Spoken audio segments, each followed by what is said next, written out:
кажется, что кашель – это бесконечный лабиринт.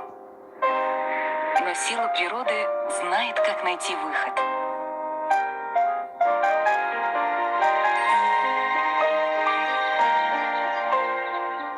Сироп бронхикум на основе тимьяна с антимикробным, противовоспалительным и отхаркивающим действием помогает освободиться от кашля. Бронхикум – когда природа побеждает кашель.